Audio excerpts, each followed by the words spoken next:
So the other day, as I was using my Gmail app, I noticed that the list of labels has an interesting user experience where it's a scrollable area of the page, but these scroll bars are actually hidden until you mouse into the particular container. So for example, here's a list of movies. Actually, I have 4 lists of movies, so I have 2 different implementations of this. And you can see that as I mouse into these various containers, these scroll bars show up. And then of course I can scroll here. Now I'll caveat this with saying that I think hiding a scroll bar is fraught with user experience and accessibility issues, but it's certainly a trade-off when it comes to design aesthetics, meaning if there were scroll bars here on all 4 of these, that could lead to a sort of junky looking UI. So there's always going to be some degree of tension between accessibility and design, but let's sidestep that entire conversation and just look at how we can maybe implement this using an Angular component, because it feels like it's the perfect use case for content projection. So like I said, I have 2 different use cases here, or 2 different implementations, and let's look at the first one. So if we jump here into the code, let's jump into the app components HTML, and you can see here are my lists of movies. Again, I have 2 different implementations of this component called scroll on mouse enter. Scroll on mouse enter does exactly what it says it does, is it allows scrolling when the user mouses into the container, and then I'm just going to be projecting the list of movies. So let's look at the first implementation. With the first implementation, I tried to keep it super simple, but you'll see in a minute that it falls a little bit short. So the template of the scroll on mouse enter component does nothing but provide this inner wrapper and then project the content, which in our case is a list of movies. And I need the wrapper because, let's take a just quick look at the DOM. So if we look at one of these, what we will see is that here's our host element, 161 pixels wide, and if we look at the wrapper is actually only 144 pixels. And the reason that the wrapper is narrower than the host is that that gap between the wrapper and the host element, that 16 pixel gap, should be enough to allow the scroll bar to show up, right? So we can see that here this scroll bar is showing up in that marginy area of the wrapper, right? So the wrapper starts out as 100% of its width, of the host element width, minus 16 pixels, again allowing for that scroll bar to show up. And then when you hover over the host, we enable the overflow, and we switch the wrapper's width to be, instead of the calculated width, 100% of the width, because now that the scroll bar is in place, the width of 100% should essentially be the same as the result of 100 minus 16 pixels when the scroll bar is not in place. And you can see that this component has no logic associated with it. So this is super simple, but doesn't quite work. And it doesn't quite work for several different reasons. One is, when I mouse over this, what you'll notice is that some of the text ellipses change. And that's because, at least on my computer, the width of the scroll bar isn't actually 16 pixels, right? If we look at the width of the wrapper when there's no scroll bar, it's 144 pixels.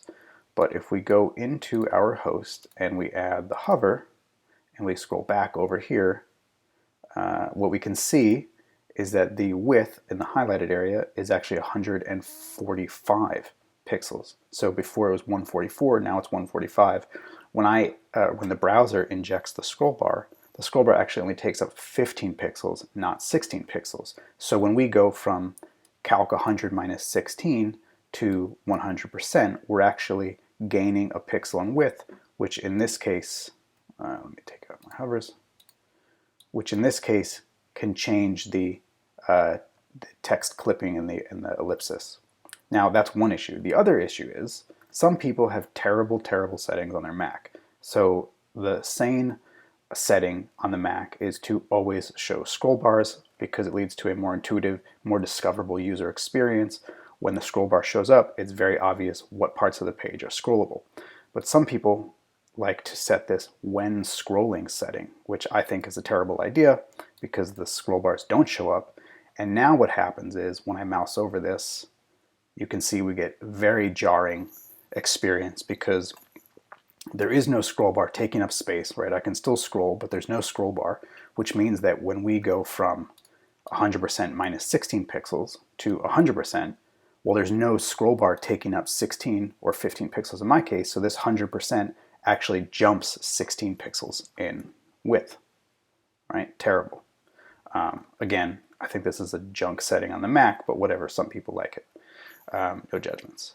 Now, in my second experience here, what you'll notice is that there is no jarring. I can still scroll these, right? But there's no jarring even as I mouse over. And if we go back to the good setting, which is to always show the scroll bar, you can see that, again, we get no jarring even with the text, a text overflow ellipsis, right, that we were getting here. So let's take a look at the second implementation that I have. The second implementation is a little bit more logic, but it's not a ton. Instead of relying solely on the hover pseudo selector in our CSS, I'm actually going to be using explicit mouse enter and mouse leave event handlers, and you can see here that I'm going to be adding an is scrollable class when the scrolling of this container is activated. Now, we're still going to be using this calc 100% minus 16 pixels to give us an initial gap between the host and the wrapper, right? Like if we, let's look at this one. Right, so we can still see here's our host, and you can see by the, or here's the host and here's the wrapper, and you can see by the orange highlight there's still that 16 pixel right margin, essentially, implicit margin between the host element and the wrapper. That's created again by this calc 100% minus 16. But you'll see now when the host is scrollable, we don't have CSS changing the width. Instead, we're going to be setting an inline style to override the default width that accounts for that scroll bar. Now, the wrapper width, this inline style, we're going to calculate when we activate the scrolling of the host element. So we're going to inject the element reference because we need to use that to get some readings. And now when you mouse into the host element and we enable the scrolling, we're setting the scrolling is scrollable to true, but at this point we're only defining the view model. The UI has not yet reconciled with the view model, which means that the UI still thinks that it's not scrollable. And at this point we're going to reach into the native element, the host element. We're going to get the first child node, which in our case is the wrapper, and we're going to get the client width, and that's the manifested width or the current physical width of the element as it's implementing this calc 100% minus 16. So essentially this client width is going to give us the result of the calculation 100% minus 16 pixels, and we're going to take that and we're going to codify it into this wrapper width, which we're then going to use to set the pixels. So if we actually look at the wrapper here, so keep your eye on the wrapper, and as I mouse into this, you can see that we're setting that width to 144 pixels, and then as I mouse out, we're removing that. As I mouse over, 144 pixels, right, which is the width of the wrapper. As you can see in the highlighted area, 144 pixels. That's when the scroll bar is not activated. When it is, 144 pixels. And again, this becomes irrelevant of the settings on the Mac, because now, again, we can see it's 144 pixels, and when I mouse enter, you can see again, we're setting that inline style to 144 pixels, which is what is going to override that calc 100% minus 16 pixels defined by the host CSS file. So there you go. It was a fun exploration. I always like to try something, fail the first time, and then try to come up with a better solution that works. And I think I have done this. Again, there's all kinds of user experience and accessibility issues when you remove a scroll bar, but there's always going to be tension between having scroll bars littered across the UI and having a UI that's very easily discoverable. But that's a different conversation, and this is just a fun sort of exploration in code kata in Angular. So hope that was interesting.